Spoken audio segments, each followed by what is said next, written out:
Aujourd'hui, bonjour d'abord. Aujourd'hui, nous allons parler d'un restaurant. Le restaurant Au Bien Manger où je suis allé et où j'ai rencontré le directeur. Donc, je vais vous montrer certaines choses que j'ai ramenées de ce restaurant, mais je veux vous parler aussi de la question du manger en général. Parce que, vous voyez, ici sur ce document, vous pouvez voir une photo d'un restaurant qui s'est ouvert tout récemment à Londres, où l'on donne à manger le manger du condamné à mort. En fait, je pense que si on mange ce qu'il y a ce qu'il y a sur cette photo, le condamné à mort, c'est celui qui le mange, c'est pas tellement celui qui est condamné à mort qui va le manger. Ça va pas, je suis même pas sûr qu'il y toucherait, parce que des souvenirs que j'ai de la télévision qui nous montre des condamnés à mort dans leurs derniers instants, je les ai jamais vraiment vus manger. Ils préfèrent fumer une cigarette ou parler avec leur famille ou j'en sais rien, mais finalement c'est un acte tellement horrible et tout, donc d'avoir fait un restaurant avec le manger du condamné à mort, alors ça j'y trouve vraiment un petit peu trop, mais enfin voilà, c'est là. Aujourd'hui, nous allons parler du restaurant Au Bien Manger que j'ai trouvé au 3e étage d'un immeuble. Et quand j'ai sonné pour rentrer, la personne m'a demandé si j'avais une réservation. Naturellement, j'ai dû lui dire, ben non, j'ai pas de réservation. Je suis venu parce qu'on m'a conseillé de venir chez vous, vous êtes le restaurant Au Bien Manger, ça me fait plaisir.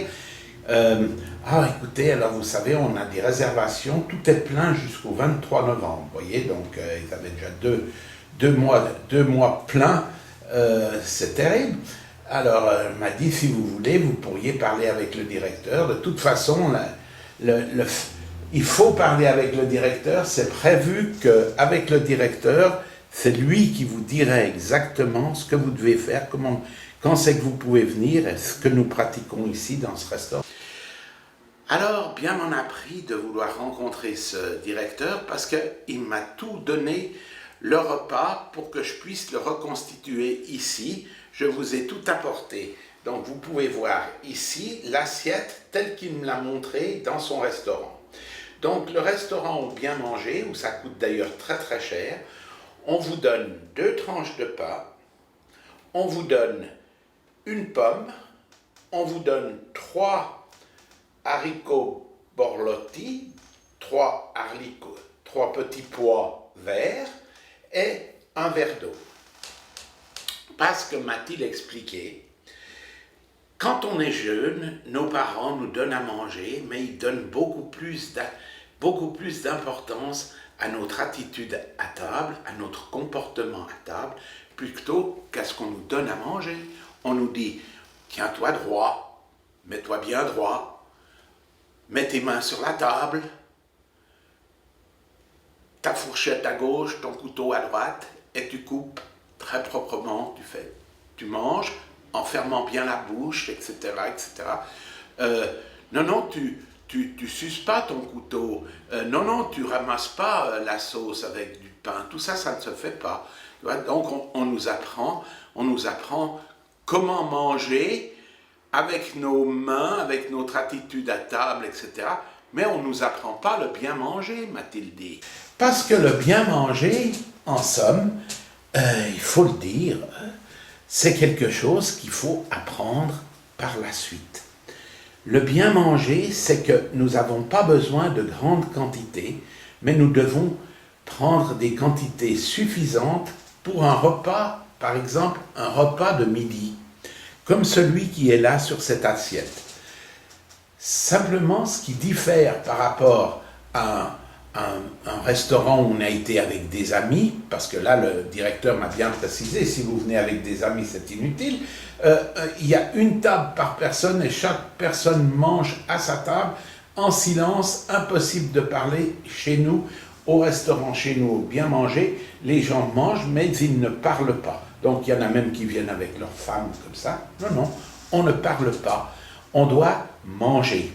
Et c'est justement là qu'est la subtilité de ce manger, c'est que chaque chose qu'on va prendre dans cette assiette, on va le mettre dans notre bouche. On peut rompre un morceau de pain, on le met dans notre bouche et on doit le mâcher 72 fois. Donc c'est pas facile. On doit même mâcher l'eau, figurez-vous.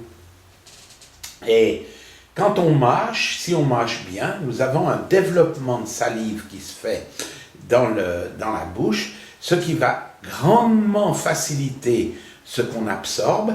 Donc ça va se mélanger avec les aliments et grâce à cela, eh bien, la digestion va s'en être grandement facilitée, mais la digestion complète jusqu'à l'évacuation. Et l'avantage de mâcher longtemps et de provoquer cette grosse venue de salive dans la bouche, c'est que la salive, c'est quelque chose dont on n'explique pas suffisamment aux enfants que c'est important. Parce que cette salive, elle comporte tellement d'éléments en elle-même, elle est tellement formidable dans son comportement qu'elle nous donne, grâce à elle, c'est comme si on prenait un tranquillisant ou quelque chose comme ça, c'est parce que ça a aussi un aspect très fort sur notre glande pituitaire et c'est très important de bien mâcher pour avoir un grand développement de salive parce que cette salive nous est profitable. C'est pour ça que ce directeur m'a dit, quand vous venez, on vous offre de vous asseoir à une table, vous pouvez soit choisir devant la fenêtre ou devant le mur. Certaines personnes préfèrent manger devant le mur parce que, somme toute, ils se concentrent sur ce qu'ils mangent, ils se concentrent sur cette mastication et de cette manière, c'est comme s'ils faisaient une méditation en même temps qu'ils mangeaient. Et comme ils peuvent aussi, et ça c'est important, comme il me l'a fait remarquer, au moment où on commence à manger complètement en conscience et qu'on est conscient de ce qu'on mange et qu'on réfléchit qu'à cela quand on est en train de mâcher, tout cela va nous être extrêmement profitable.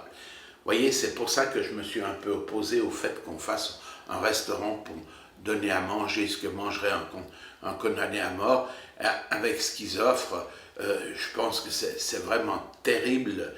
Faut vraiment être un peu masochiste pour aller manger ça. Mais enfin bon, cette personne m'a dit, voyez, quand vous prenez après un petit pois, comme ça, vous mettez dans votre bouche et vous le mâchez aussi 72 fois. Et alors, le petit pois qui lui contient 22% de protéines, c'est comme si vous mangiez même de la viande. Avec simplement ce qu'il y a sur cette assiette, quand vous avez quitté le restaurant, vous êtes hyper bien pour une après-midi extrêmement énergique, extrêmement heureuse, parce que vous avez eu tout ce qui vous était nécessaire. Vous n'êtes pas obligé de manger tout le concombre, ils sont d'accord là-bas, que vous en mangiez qu'un quart. Même si vous voulez manger qu'un quart de pomme, vous pouvez manger qu'un quart de pomme. C'est pas la question que vous êtes obligé de finir votre assiette comme quand vous étiez à la maison. Non, vous pouvez manger comme vous voulez, très lentement.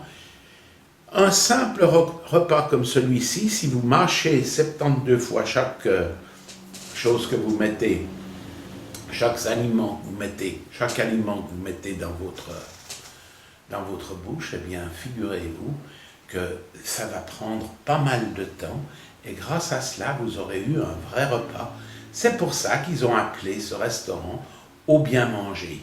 Parce qu'il m'a dit aussi, effectivement, aujourd'hui, c'est comme chez les Romains, pour pacifier la population, on leur donne des jeux, voilà, alors le football, le rugby, le basketball, toutes ces choses-là, on leur montre à la télévision, ça les coince, ils restent tranquilles, et puis, comme on disait chez les Romains, des jeux, du pain et des jeux, alors on leur donne du pain. Mais quel pain on leur donne? Comment est-il fabriqué?